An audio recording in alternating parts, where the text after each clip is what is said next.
Hello everyone. I already have a couple of very nice examples of footprint pipe wrenches that I picked up from the car boot sale recently. Both of these cost me 50p.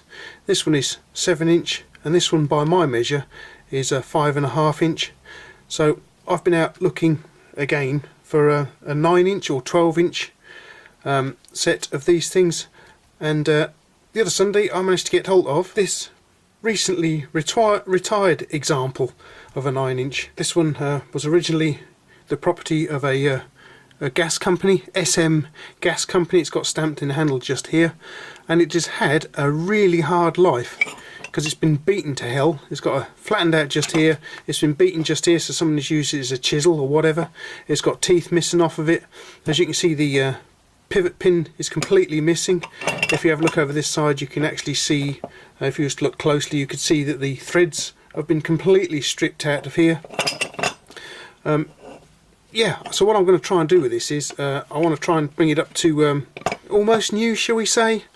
You won't never get this thing almost new, but you know, looking a lot better and actually usable again. What we're going to have to do is we're going to have to rethread it here. Maybe open these holes up a little bit, because the larger size thread I'm going to have to use in here will also fit into the holes here. The worn out thread has left approximately a 6mm hole here.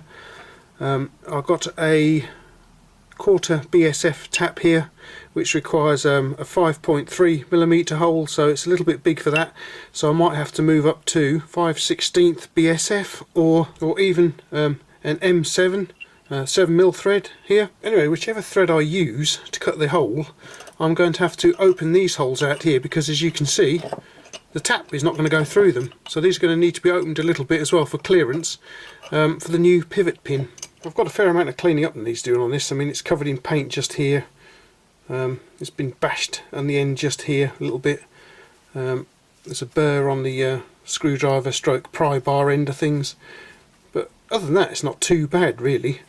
I've got a few teeth missing from here.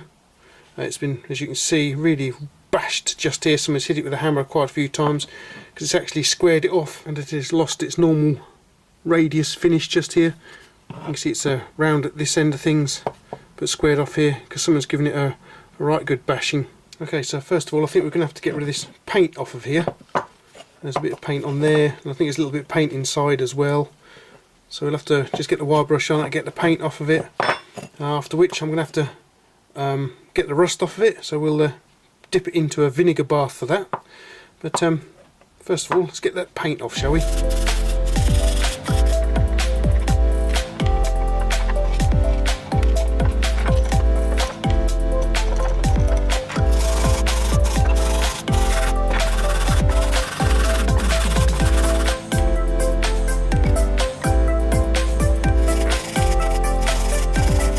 Okay, so now we're giving it a bit of a wire brushing down. We can see this is a genuine footprint. It's not something cheaply made on the continent.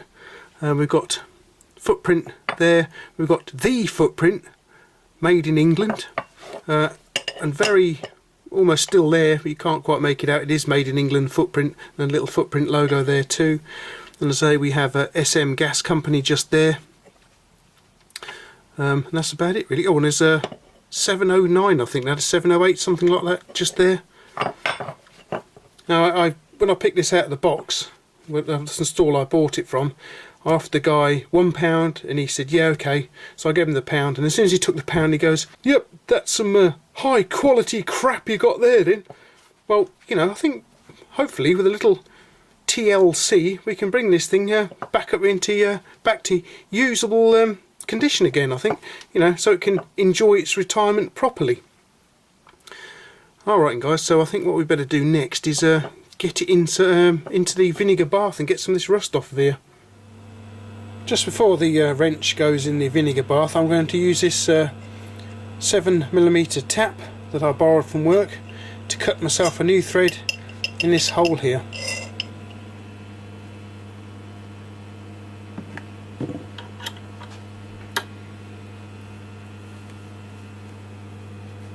Okay, so I'm having a job getting the tap started because it's not a taper. This is like a plug tap. So we should start with a taper really to get it started off. God, blimey. Let's try something else.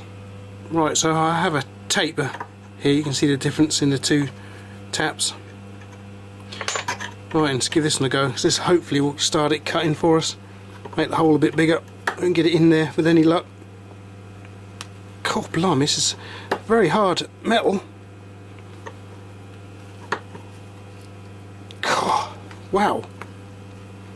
Right, and unfortunately off camera there, as I was trying to start this, I think I've taken a chunk out the tap just there. It's just this line just in there, look.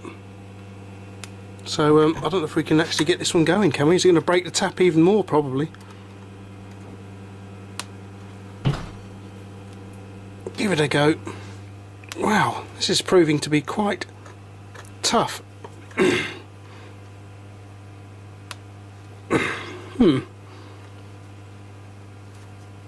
Blimey. This is a roughly about 6.15mm hole in here, and I think for M7 7mm tap you need about a 6mm hole, so this is really hard hard metal here. I think if we're not careful we're going to break this tap. Oh, another chunk come off of it, I think. God, blimey. And of course it's all about keeping it square as well. Try a slightly smaller tap so if we can get it going. If we can get it started we might be able to get the larger tap in there. It's seriously hard. Back to the 7mm, see what we can do.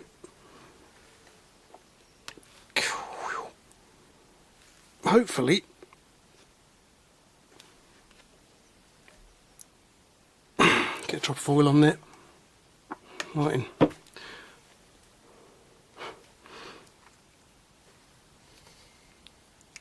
Oh, wow.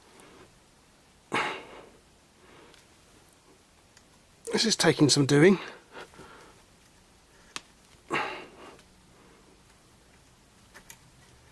Break the chips off. Do you know what, guys? I've finally done it. There we go. Well, that was easier said than done. And as you might guess, I don't happen to have a M7 screw to try it with, so we'll just have to try the tap again. But it looks like it's done a good job. Okay, well that was hard work. Alrighty then, so we've managed to tap that hole eventually, so now it's time to get it into the vinegar bath then. Alright then, so I got fed up using 10 million disposable gloves, and I bought these very nice princess style gloves here. Very nice indeed. What we have here is we've got some pre-loved vinegar from the last restoration I did, and some newer stuff. So what we better do is get the wrench into the little container here, and we'll start pouring some vinegar all over it. Hopefully this is going to be big enough. Okay, so that's one lot with a load of rust in there. Let's see what we can do with the next lot. Is it covering it all up? Yes it is. Oh, it's slightly overflowing too. Okay, that's got both parts in the vinegar. So basically what we'll do now is leave them overnight, or perhaps even all of tomorrow as well, and just see what the vinegar can do to it. Alrighty guys, so it's been in here for best part of 24 hours now. Let's have a look what's going on. I think it's time we got it out of here and give it a rinse under the hot tap. Can we get this bit out? Yep. Okay, we'll give it a rinse under the hot tap and see what's going on.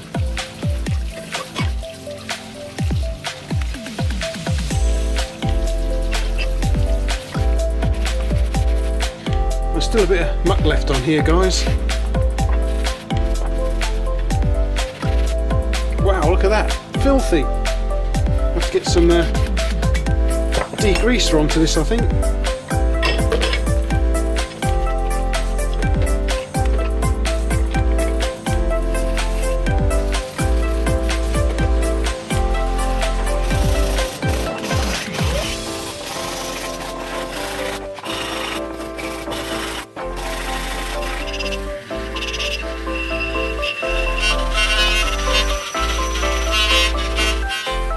Okay everyone, so you'll undoubtedly remember what this old wrench looked like when I first picked it up from the car boot sale the other week. So let's have a look exactly what it looks like after I've been working on it for most of this week. Here it comes. Wow. What do you think, guys? Is that not better or what? Okay, so what I've done is I've had a couple of these pivot pins made up in the workshop. This one's just in case I purchase another set of these little fellows. But as you can see, I've already got one fitted to this rather battered up old wrench. And now, as you can see, it works again.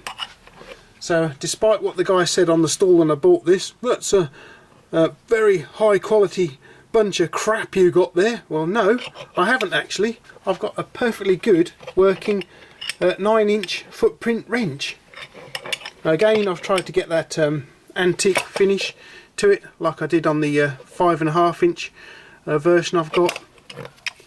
And I think it looks really nice now. The finish is really smooth. I don't know what material they used for this all those years ago, but it's very nice indeed. Now I've finished it, I've polished it with my new buffing wheel.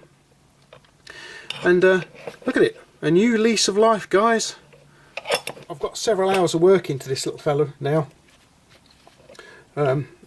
It's part of my collection. I've got 3 of these things now, 7-inch and a 5.5-inch.